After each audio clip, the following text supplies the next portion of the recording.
नमस्कार। जाति विहीन भारत अभियान में आपका स्वागत है। मैं हूं वजीर सिंह। देश से जातिवाद कैसे खत्म होगा, उस सीरीज में यह तीसरा वीडियो है।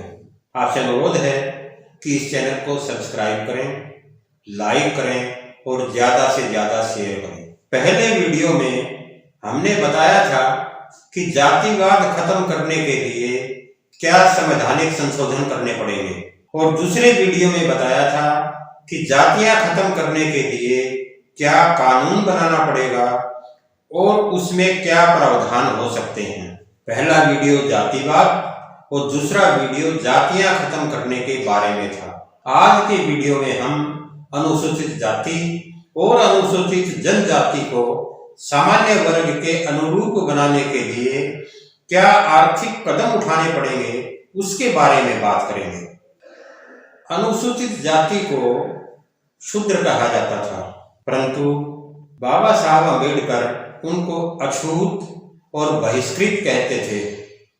उन्होंने घोर बहिष्कृत, कलंक और घृणा के साथ जीवन बिताया है। ऐसी परिस्थितियों में जब यह वर्ग हजारों सालों से उत्पीड़न और दास्ता का पीढ़ी दर पीढ़ी शिकार रहा है, तो सामान्य वर्ग में शामिल होने के लिए अभी यह वर्ग योग्य नहीं है, बल्कि बगैर सकारात्मक उपाय के उनको शामिल करना उनके साथ और अधिक अन्याय होगा। यह बात स्पष्ट है कि सामाजिक, सांस्कृतिक वातावरण और आर्थिक परिस्थितियां वे प्रमुख कारण हैं जो किसी भी व्यक्ति के जन्म के बाद से ही नहीं, बल्कि गर्भावस्था से ही उसके शारीरिक और मानसिक विकास को प्रभावित करते हैं। इसको हम एक उदाहरण से समझ सकते हैं। खास मौसम में कछुए समुद्र से अपने अंडे जमा करने के लिए बाहर आते हैं और फिर समुद्र में वापस लौट जाते हैं, जो अपने अंडों को सूरज की गर्मी से नियमित समय पर निकलने के लिए छोड़ देते हैं। छोटे कछुए गोले में से निकल आते हैं, गर्म रेत के माध्यम से चलते हुए समुद्र की तरफ चल पड़ते हैं। बिना किसी निर्देश व सीखने की आवश्यकता के वे अपना ख्याल रखते हैं। भोजन की तलाश वे खुद ही करते हैं और खतरों से भी वे खुद ही बचते हैं।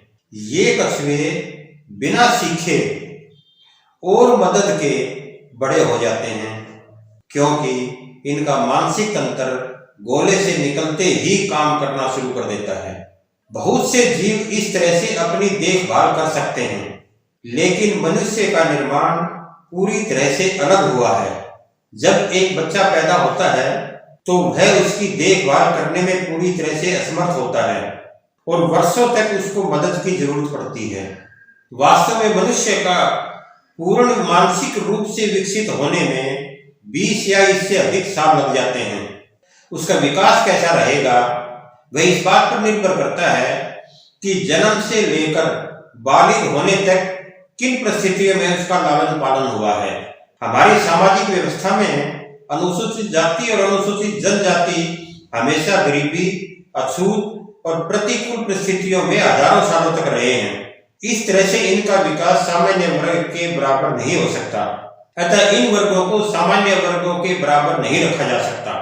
इसलिए वर्तमान समय में इन वर्गों के साथ घोर अन्याय होगा यदि उन्हें समतामूलक समाज बनाने में उनके योगदान के लिए अवसर प्रदान नहीं किया गया तो। इसलिए सभी सामान्य वर्गों, सामाजिक संगठनों और राजनीतिक दलों तथा सरकार का यह प्रमुख कर्तव्य बन जाता है कि वे बिना किसी और देरी किए समाज के विशेषाधिकार प्राप्त और उच्च जाति के संगत बनाए। इसके लिए सबसे पहले और सबसे महत्वपूर्ण है पर्याप्त आर्थिक सहायता, जिसके बिना अन्य सभी वे उपाय जो हम आने वाले अंकों में बताएंगे व्यर्थ साबित होंगे। इसके लिए सभी वंचित अनुसूचित जाति और अनुसूचित जनजाति के परिवारों को कम से कम 10 वर्षों के लिए प्रति सदस्य 3,000 रुपए या अधिकतम 15,000 रुपए प्रति परिवार प्रति माह आर्थिक सहायता प्रदान की जानी चाहिए। साथ ही गेहूं और चावल जो आज दिया जा रहा है प्रदान किया जा सकता है। अगर 10 वर्षों से पहले परिवार की आर्थिक सहायता समेत कुल आय 25,000 रुपए या 5,000 रुपए प्रति सदस्य हो जाए तो उसके बाद सहायता अनुपातिक आधार पर दी जा सकती है। आर्थिक सहायता के लिए 2 आवश्यक मापदंड, एक 2 बच्चों की नीति और दूसरा सभी योग्य बच्चों के लिए शिक्षा 10+2 या 10+ कौशल विकास कार्यक्रम की अनिवार्यता निश्चित की जा सकती है।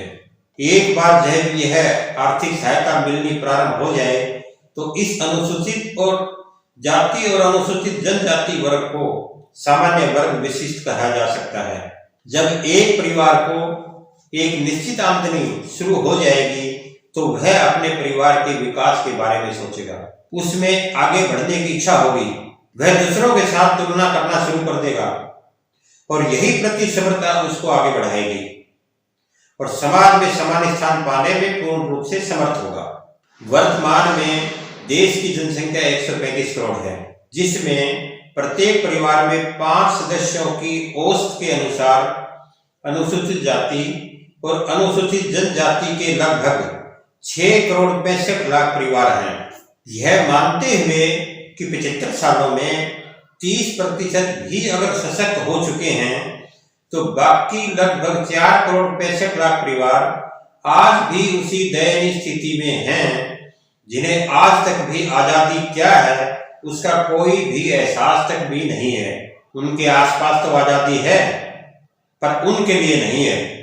और अगर हम आज भी उनको मुख्य धारा में शामिल नहीं करते हैं तो आने वाली कितनी ही उनकी पीढ़ियां यही दंश झेलती रहेंगी और हमारे समाज का एक बहुत बड़ा वर्ग हमेशा पिछड़ा और दयनीय स्थिति में ही रहेगा।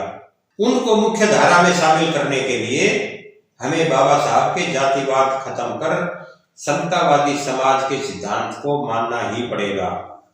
अगर हम इस ओर कदम बढ़ाते हैं तो ये लगभग 5 करोड़ परिवार एक साथ एक ही अवसर में मुख्य धारा में शामिल हो जाएंगे और समता मूलक समाज की संरचना को साकार कर सकेंगे, जिससे हमारे पूर्वजों और संविधान निर्माताओं का सपना पूरा होगा तथा जिन्होंने स्वतंत्रता के लिए अपना जीवन न्यौछावर कर दिया उनको सच्ची श्रद्धांजलि होगी।